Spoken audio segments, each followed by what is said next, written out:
नमस्कार। आज की ढेरों खबरें हैं और हमारा काम है इनमें से सबसे काम की और दिलचस्प बातें निकालना। देखते हैं आज देश और दुनिया में क्या चल रहा है, राजनीति, अर्थव्यवस्था, विज्ञान और हाँ, कुछ थोड़ी हटके खबरें भी हैं। तो चलिए इन खबरों की तह तक चलते हैं। बिल्कुल। कोशिश यही रहेगी कि इन बिखरी हुई खबरों को जोड़कर एक पूरी तस्वीर बना सकें, ताकि कम समय में जो जरूरी बातें हैं वो समझ में आ जाएं। तो शुरुआत करते हैं कुछ बड़ी योजनाओं से। प्रधानमंत्री आज कोलकाता में 3 नए मेट्रो रूट खोल रहे हैं। हाँ, मेट्रो कनेक्टिविटी बढ़ रही है वहाँ। और साथ ही बिहार और पश्चिम बंगाल में भी मतलब 18,000 करोड़ रुपए से ज्यादा के प्रोजेक्ट्स शुरू हो रहे हैं। जी, काफी बड़ा अमाउंट है ये। गया में भी कई विकास के काम हैं और गया दिल्ली अमृत भारत एक्सप्रेस, जी। वो जो आम यात्रियों के लिए नई ट्रेन है ना, हाँ हाँ, अमृत भारत। वो भी आज से चल रही है। और वाराणसी में भी मेट्रो और रोपवे को मंजूरी मिली है। जी। तो ऐसा लग रहा है जैसे इंफ्रास्ट्रक्चर पे बहुत ज्यादा फोकस है अभी। हाँ, ये तो साफ दिख रहा है, कनेक्टिविटी और विकास पर एक कह सकते हैं कि केंद्रित प्रयास है। कोलकाता, बिहार, बंगाल, वाराणसी, ये सब बड़े पैमाने पर इंफ्रास्ट्रक्चर बूस्ट के संकेत हैं।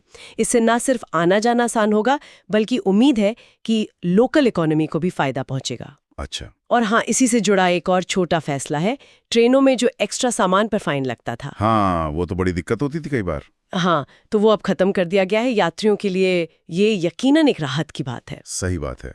अच्छा, इस बड़े इंफ्रास्ट्रक्चर पुश से हटकर अगर अर्थव्यवस्था को देखें तो तस्वीर थोड़ी मिली-जुली से लग रही है। अगस्त में निजी क्षेत्र की गतिविधि मतलब प्राइवेट सेक्टर एक्टिविटी, वो तो रिकॉर्ड बढ़ी है। ये तो अच्छी खबर है। हाँ, ये तो पॉजिटिव है। लेकिन वो HSBC S&P ग्लोबल PMI का जो डेटा आया है, जी, PMI इंडेक्स। हाँ, वो बता रहा है कि महंगाई पिछले 12 सालों में सबसे तेज है। तो ये थोड़ा कंफ्यूजिंग नहीं है? ग्रोथ भी और महंगाई भी। ये वाकई एक क्या कहते हैं, जटिल स्थिति है। देखिए, PMI का बढ़ना तो दिखाता है कि कारोबार में तेजी है, डिमांड है। ये इकोनॉमी के लिए अच्छा संकेत है।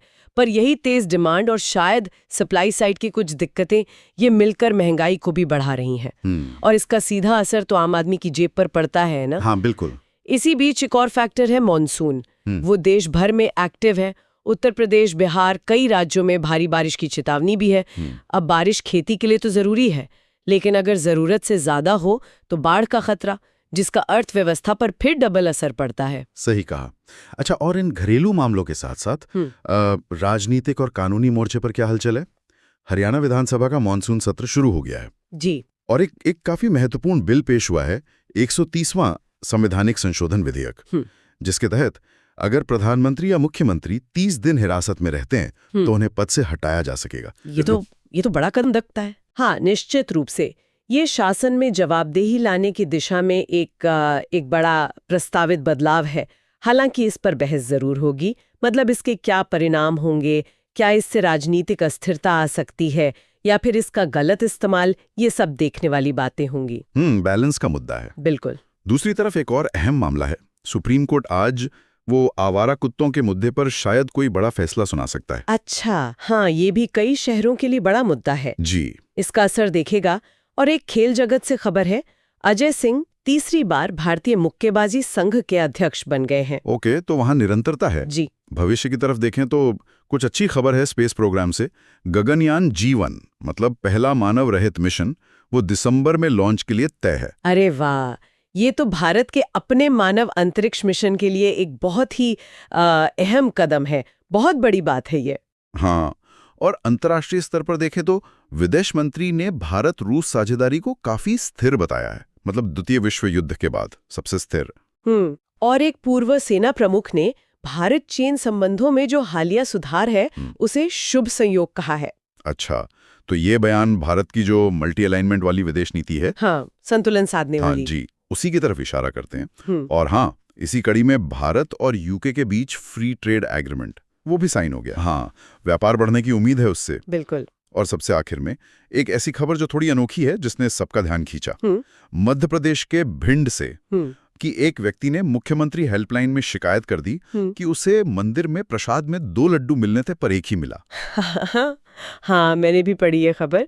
सुनने में भले ही अजीब लगे, पर यह दिखाता है कि लोग अपनी शिकायतों के लिए सरकारी तंत्र का इस्तेमाल कैसे कर रहे हैं, मुद्दा चाहे कितना भी छोटा क्यों न लगे उन्हें। सही बात है। ये छोटी सी घटना भी कहीं ना कहीं वो नागरिक और प्रशासन के बीच जो उम्मीदें हैं उस रिश्ते पर सोचने को मजबूर करती है। तो ये थी आज की कुछ मुख्य बातें।